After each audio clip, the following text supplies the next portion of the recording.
ഇന്ന് സോഷ്യൽ മീഡിയയിൽ ഒരുപാട് കണ്ടൊരു കാര്യം, രണ്ട് സംഘടനകൾ തമ്മിൽ ഒരു ദൈവത്തിന് വേണ്ടിയുള്ള തർക്കമാണ്. സംവാദമൊന്നും ഞാൻ കണ്ടിട്ടില്ല. പക്ഷേ എനിക്ക് തോന്നിയത് സംവദിക്കപ്പെടുന്ന ദൈവം എന്ന് പറഞ്ഞാൽ അതൊരു സാങ്കല്പിക ദൈവത്തിന് വേണ്ടിയാണ് എന്നെനിക്ക് പലപ്പോഴും തോന്നിപ്പോവാറുണ്ട്. പക്ഷേ ഒരു യഥാർത്ഥ ദൈവത്തിന് വേണ്ടി ഇവിടെ തർക്കിക്കപ്പെടേണ്ടതുണ്ടോ? നമ്മളൊരു നിമിഷം നമ്മുടെ ശ്വാസത്തിലേക്കൊന്ന് ശ്രദ്ധിച്ച് നോക്ക്. നമ്മൾ അനുഭവിക്കുന്ന ജീവനിലേക്കൊന്ന് ശ്രദ്ധിച്ച് നോക്ക്. നമ്മുടെ പഞ്ചേന്ദ്രിയങ്ങളൊന്ന് ട്യൂൺ ചെയ്ത് നോക്ക്.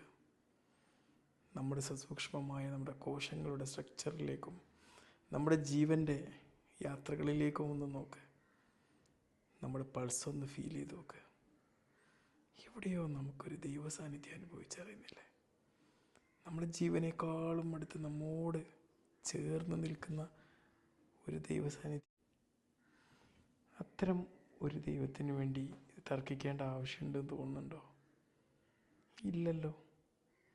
രണ്ടുപേർ സംവദിക്കുമ്പം അവർക്കിടയിൽ യഥാർത്ഥത്തിൽ നിലനിൽക്കുന്ന അതിലേറെ വലിയൊരു ശക്തിയെ ദൈവത്തെ അനുഭവിച്ചറിയുമ്പോൾ ആൾക്കാർ അവർക്ക് ഇഷ്ടമുള്ള രീതിയിൽ വിശ്വസിക്കട്ടെ. ദൈവത്തെ നേരിട്ട് പ്രാർത്ഥിക്കുന്നത് അങ്ങനെ പ്രാർത്ഥിക്കട്ടെ.